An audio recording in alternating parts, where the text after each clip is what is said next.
It is comparison time at the channel again, and we are taking a look at two trail running shoes that I have a lot of history with. I've got to be honest, after my initial run, I wasn't sure about either of them. So the two shoes are, oh wait a minute, that's not right. What's going on with YouTube magic today? But I might as well take this opportunity to thank AG1 for sponsoring today's video, but let's give that another go. So the two shoes are, that's more like it, YouTube magic is working again. So we have the latest version of the Hoka SPEEDGOAT, the SPEEDGOAT 6, and Saucony's very popular XODUS ULTRA 3. I put some good miles in both shoes since that first run, so let's dive into the video and find out which shoe comes out on top.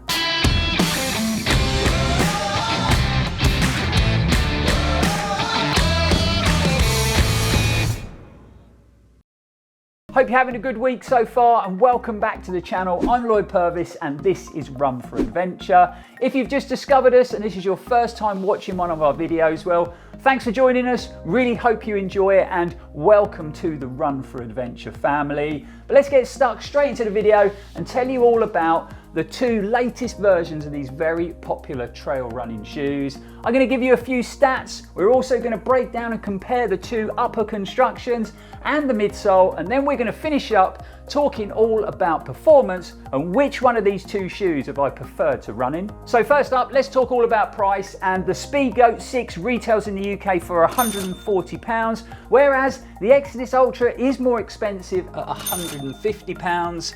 As far as weight goes, this pair in a UK 9.5 tips the scales at a slightly surprising 323 grams, and the Hoka SPEEDGOAT 6 comes in a little bit lighter at 297, but that is in a UK 10. So I originally ordered the SPEEDGOATs in my normal UK 9.5 sizing, and when they arrived they felt very tight, so they had to go back, and I went up half a size to a UK 10, and they seem to fit well now. So I would suggest going up at least half a size in these because they do size up quite small, whereas the XODUS Ultras, true to size, my UK 9.5 fits really well. As far as heel offset, we've got a 5mm drop on the SPEEDGOATs, we get a 6mm drop on these, and then if I flip them over, you can see on the outsole here we've got this 5mm traction lug pattern, and on the XODUS Ultra 3 we've got a 4mm power track outsole pattern. So you can see there is quite a lot of differences when you compare the two shoes. Next up, let's talk all about construction, and again quite a few differences here. So if we start off with the upper first, and the XODUS Ultra 3 comes with this slightly more softer open engineered mesh when we compare it to that tighter weave and a slightly harsher feeling fabric of the SPEEDGOAT. Both trail shoes have a gusseted tongue to give you that more secure lockdown, but the XODUS Ultra does have a bit more padding in that tongue. The tongue in the SPEEDGOATs is pretty thin.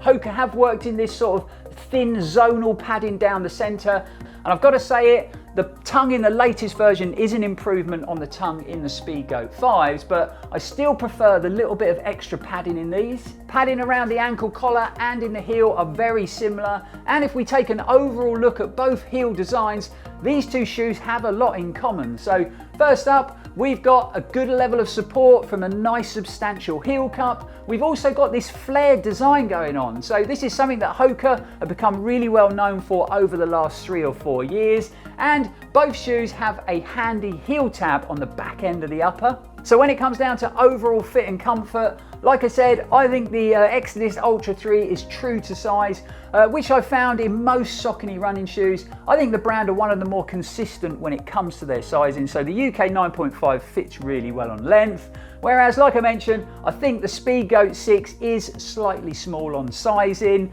I've had a good lockdown around my midfoot and holding the heel from both shoes, but I do think this just feels a bit more comfortable when I've got those laces pulled down nice and tight across the top of my foot, just because it's got that little bit more padding in the tongue. And I'd say maybe a little bit more wiggle room in the toe box of the Saucony shoe, although To be fair, the width in the toe of both shoes is very similar. The biggest disappointment for me has to be the fact that I have had some irritation issues with these. Now, sometimes that happens in new shoes and they just need to have a bit more bedding in, and some shoes take more time, but I've done several runs in these and I'm still getting a bit of rubbing just behind the sort of ball of my left foot on the instep there, which is very, very frustrating, whereas I haven't had any rubbing, no irritation, no discomfort at all in these. So when it comes down to fit, upper performance and comfort, the XODUS Ultra 3 has to take it. So there you go, a bit of info on how the two uppers have performed.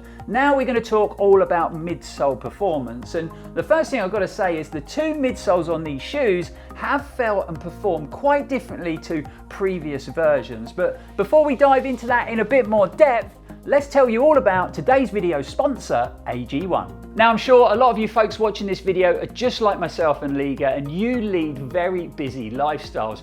Fun and exciting lifestyles, but busy nonetheless. And this is why we really need to take good care of ourselves. And this is where AG1 comes in. So this is a high quality, comprehensive and convenient nutrition supplement containing 70 different vitamins and minerals and other ingredients, including gut-friendly bacteria, which helps support mental performance, energy, heart health and the immune system. So last year was a big year for me, turning 50, yep, the big 50, and it still surprises me when I say that because I still think and feel like I'm only 25 years old, but I want to be running and having adventures for many more years to come. So it really is important how I look after and manage my body, and that's not just physical exercise, it's also really important what I put into my body. So I've been drinking AG1 every day for just over a year now, and it couldn't be any more simpler. So what I tend to do, wake up every morning, get 1 scoop of AG1, put it into around about 300 ml of water, give it a quick shake, and it is ready to drink. But even better than that is, it tastes really good as well. We're just about to head off back to the mountains of Chamonix to start our next running adventures, and we are both so excited to get back out to that mountain town that we love so much. And AG1 will definitely be coming along on the trip with us in the form of these handy little travel packs. Now, mentioning the travel packs, if you click on the link in our description below or you scan on this QR code appearing on the screen now, you can save yourself 20% off an AG1 subscription, but you'll also receive a free 1-year supply of AG vitamin D3 plus K2, and you'll get 5 of these handy travel packs with your first purchase. So definitely get clicking, folks. Go and check out AG1 in a bit more detail. I've got to say a huge thank you to AG1 for sponsoring this video because it really is a big help to the channel. But for now, let's get back to those midsoles. So clearly these are both deeply cushioned trail running shoes, and we get a good stack height on the SPEEDGOATs and on the XODUS Ultras. However, there is quite a bit of difference when we take a deeper look at midsole construction. So first up, the XODUS Ultra 3 comes with a dual compound setup, like the XODUS model always has done. So we've got a core of soft, bouncy, performance-based Power Run PB inside this midsole, and then it's wrapped in Saucony's slightly firmer, more durable, more stable Power Run foam. This design is to try and give you that nice balance of comfort, stability, performance and durability. Whereas the SPEEDGOAT 6 has a slightly more traditional midsole construction, and Hoka actually claim to have this time round created a lighter, more responsive midsole feel. And you know, I've got to be honest, that really hasn't been the case for me. So I was a massive fan of how the midsole performed on the SPEEDGOAT 2 and the SPEEDGOAT 3. Felt super comfortable over distance, felt like it was giving me lots of bouncy energy return, but still felt pretty stable when I was running on more technical trails, especially for a deeply cushioned trail shoe. However, this new midsole has felt a bit flat, firm and overly stiff at the midsole for me. I really wasn't sure about the whole thing after that initial run, but you know, I wanted to give the shoe a chance, give it some time to bed in over some more miles, but unfortunately nothing has really changed. I think the cushioning does maybe feel a little bit softer, but still way too stiff at the midfoot, and I'm still getting those irritation issues on my left foot. So it hasn't really been a great experience. So for all those above reasons, the XODUS Ultra 3 has to come out on top when it comes down to midsole performance. And last but not least, let's discuss the all-important outsoles. And you know, with one of these trail running shoes being clad in the brilliantly sticky Vibram Mega Grip rubber with a 5mm lug pan, you probably already know which one is going to come out on top. But if I'm honest, I've never had any issues with the PowerTrack outsole on a Saucony trail shoe. I think they work pretty good down here in Cornwall. I have heard a few runners saying that this rubber is terrible when you're running on wet rock, but I've never had that problem. It's always performed pretty good, but there's no denying that these are outperformed by Vibram Mega Grip rubber. And in fact, I don't think I've ever slipped on wet rock or wet tarmac when I've had Mega Grip rubber on the bottom of a trail shoe. It really is sticky and performs really well. So when it comes down to outsole performance, the Hoka shoe has to take it. So we've talked all about the specs, we've broken down the upper, midsole and outsole performance, but now it's time to answer that all-important question: which one of these two trail running shoes do I prefer to run in and why? Just before I answer that question, I've got to say it, I don't personally think that either of these two latest trail running offerings performs as good as some of the previous versions of these two popular shoes. First reason, you know, the SPEEDGOAT 6 doesn't feel anywhere near as good for me as the brilliant SPEEDGOAT 3s. You know, that shoe just felt more comfortable, more responsive and a lot more fun to run in. I actually prefer the feel of the midsole on the SPEEDGOAT 5. Seems a bit more comfortable, returns a bit more energy. However, I do think this new upper design works better for my foot shape. It seems to give me a much more secure and better lockdown around my midfoot. And it is a similar story in these, unfortunately. You know, is this as good as the previous two versions? I personally don't think so.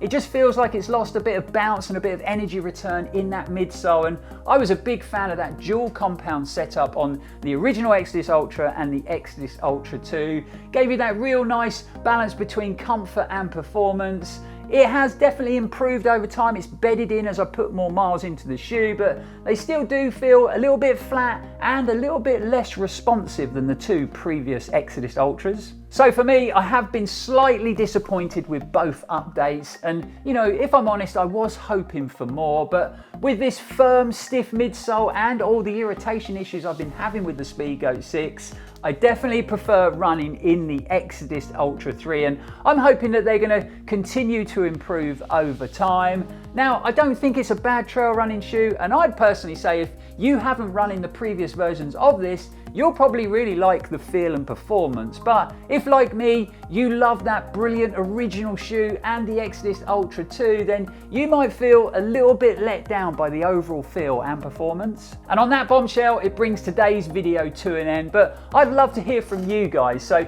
have you been clocking up some good miles in either of these shoes? Have you got good history in them? How are you finding them? Are you a little bit disappointed like me, or the complete opposite? Are you really enjoying your running experience? Let us know your thoughts in the comments below. I've got to take this opportunity to thank AG1 for sponsoring this video. It is a massive help to the channel. If you have enjoyed the video, you found it helpful, don't forget to like, comment, share and subscribe. It would be greatly appreciated. When this video goes live, we should have arrived and set up camp in Chamonix under the shadows of Mont Blanc. So keep your eyes peeled. We're going to have some awesome mountain running content coming to the channel soon. But for now, guys, thanks for watching. Thanks for supporting. It is greatly appreciated by myself and Liga. We'll be back on the channel very soon. And as always, stay safe and keep on running. When you compare it to the tighter weave of the SPEEDGOATs, and it is a bit more sort of harsh to feel when you run. I put some good miles in both shoes since that first run. So let's dive out into the video. No. You know, I love that dual compound setup in the original XODUS Ultra and the